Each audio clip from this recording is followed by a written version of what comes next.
রাস্তার পাশের ঘুগনির দোকানের ঘুগনি খেতে আমরা প্রায় সকলেই পছন্দ করি। সেই ঘুগনি যখন বাড়িতেই তৈরি করতে যাই তখন তার টেস্ট একদমই দোকানের মতন আসে না। কিন্তু আজকের এই recipe step by step follow করলে আপনারাও বাড়িতে বসেই বানিয়ে ফেলতে পারবেন একদম দোকানের মতন ঘুগনি। নমস্কার, আপনারা দেখছেন নন্দুস কিচেন।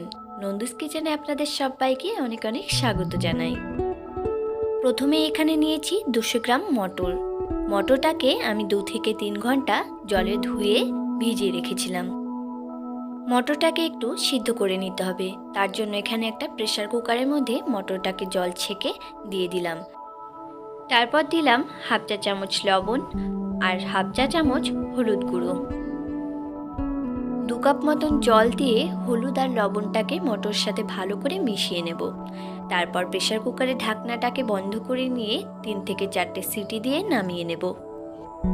এবার ঘুগনি স্পেশাল একটা ভাজা মশলা তৈরি করে নেব। তার জন্য কড়াইতে দিয়ে দিলাম প্রথমে 1 চা চামচের মতন গোটা ধনে।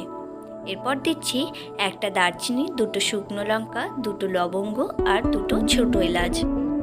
5-6 সেকেন্ডের মতন মশলাগুলোকে ভেজে নিয়ে এর মধ্যে দেব 1 চা চামচের মতন গোটা জিরে। এরপর গোটা জিরে আর সবগুলো মশলা একটু কালার চেঞ্জ হয়ে আসা পর্যন্ত ভাজতে থাকবো। দেখতেই পাচ্ছেন মশলার কালারটা কিন্তু চেঞ্জ হয়ে এসেছে। এখন আমি মশলাটাকে একটা প্লেটে নামিয়ে নেব। তারপর ঠান্ডা করে এর একটা পাউডার বানিয়ে নেব। ওইদিকে চলুন দেখে নিই মটরটা ঠিকঠাক মতন সিদ্ধ হলো কিনা। মটরটা কিন্তু একদম পারফেক্ট সিদ্ধ হয়ে গেছে। এবার মটরটাকে একটা হাতা দিয়ে এরকম ম্যাশ করে নিচ্ছি। এতে মটরের স্টকটা কিছুটা ঘন হয়ে আসবে। কড়াই গরম করে কড়াইতে দিয়ে দিলাম কিছুটা পরিমাণ সরষের তেল। এবার ফোড়নে দিয়ে দিচ্ছি একটা দারচিনি, 2টো ছোট এলাচ আর সামান্য পরিমাণে একটু গোটা জিরে। জিরে থেকে ভাজা গন্ধ বেরিয়ে আসলে এর মধ্যে দিয়ে দেব মিডিয়াম সাইজের 2টো পেঁয়াজ কুচি। পেঁয়াজে হালকা লালচে রং আসা পর্যন্ত ভাজতে থাকবো। পেঁয়াজটা হালকা ভাজা হয়ে গেছে। এবার এর মধ্যে দিয়ে দিচ্ছি একটা মিডিয়াম সাইজের টমেটো কুচি। এবার টমেটোটাকে পেঁয়াজের সঙ্গে কিছুক্ষণ ভেজে নেব। আমার আজকের ভিডিওতে যদি কোনো নতুন বন্ধু হয়ে থাকেন তাহলে আমার চ্যানেলটিকে সাবস্ক্রাইব করে আমার পাশে থাকার অনুরোধ রইল। আর পাশে থাকা বেল আইকনটি প্রেস করে দেবেন যাতে আমার বানানো প্রত্যেকটা ভিডিওর নোটিফিকেশন সরাসরি পৌঁছে যায় আপনার কাছে। টমেটোটা হালকা গলতে শুরু করেছে। এই সময় দিয়ে দেব কিউব করে কেটে রাখা আলু। টমেটোটা পুরোপুরি গলে যাওয়া পর্যন্ত আলুগুলোকে ভাজতে থাকবো। আলুগুলোকে 3-4 সেকেন্ডের মতন একটু মিশিয়ে নিয়ে এর মধ্যে দিয়ে দেব হাফ চা চামচের মতন লবণ। লবণটা দেওয়ার কারণে আলুটা তাড়াতাড়ি ভাজা হয়ে যাবে আর খেতেও ভালো লাগবে। আলুটা ভেজে নিতে নিতে টমেটোটা পুরোপুরি গলে গেছে। এবার এর মধ্যে দিয়ে দেব কিছু গুঁড়ো মশলা। যেমন প্রথমেই দিচ্ছি 1 চা চামচ জিরে গুঁড়ো, কালারের জন্য দিচ্ছি 1 চা চামচ কাশ্মীরি লঙ্কার গুঁড়ো আর 1 চা চামচ হলুদ গুঁড়ো। এবার দিচ্ছি বাটা মশলা। দিলাম 1 চা চামচ আদা রসুন বাটা আর 1 চা চামচ কাঁচা লঙ্কা বাটা।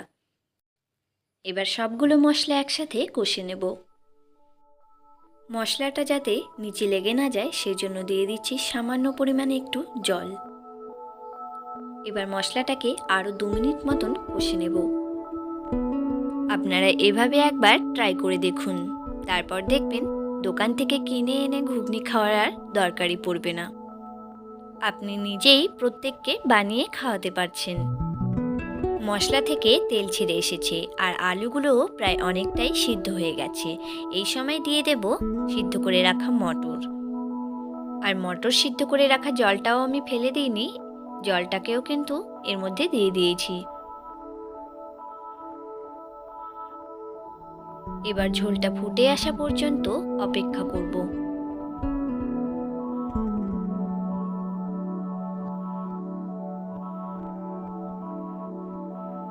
ঝোলটা কিন্তু ফুটতে শুরু করেছে। এখন এর মধ্যে দিচ্ছি পরিমাণ মতন লবণ আর সামান্য একটু চিনি। আর প্রথমেই যে ভাজা মশলাটা তৈরি করে নিয়েছিলাম সেটাও 1 চামচ দিয়ে দিলাম। এই ভাজা মশলাটাই কিন্তু ঘুগনিতে একেবারে দোকানের মতো স্বাদ ও গন্ধ এনে দেয়। এই ভাজা মশলাটাকে দেওয়ার পর গ্যাসের আঁচটাকে হাই ফ্লেমে রেখে 4 থেকে 5 মিনিট পর্যন্ত ফুটিয়ে নেব।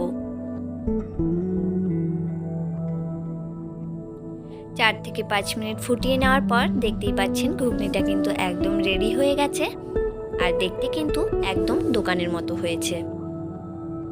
এবার ঘুগনিটাকে একটা প্লেটে সার্ভ করে নিয়ে ওপর থেকে গার্নিশ করে নেব। তার জন্য ছড়িয়ে দিলাম ভুজিয়া, ঘুগনি স্পেশাল ভাজা মশলা আর শসা কুচনো, পেঁয়াজ কুচনো, ধনেপাতা কুচি আর তেঁতুল জল। আমার আজকের ভিডিওটি যদি আপনাদের একটু ভালো লেগে থাকে তাহলে প্লিজ একটা লাইক আর আপনার বন্ধুদের সঙ্গে ভিডিওটি শেয়ার করে দেবেন। আজকের রেসিপিটা আপনাদের কেমন লাগলো সেটা কমেন্টে জানাতে একদম ভুলবেন না। আজকের ভিডিওটা তাহলে এই পর্যন্তই। ফিরে আসছি খুব শিগগিরই নতুন একটি সুস্বাদু রেসিপি নিয়ে। ততক্ষণে আপনারা সবাই ভালো থাকবেন, সুস্থ থাকবেন।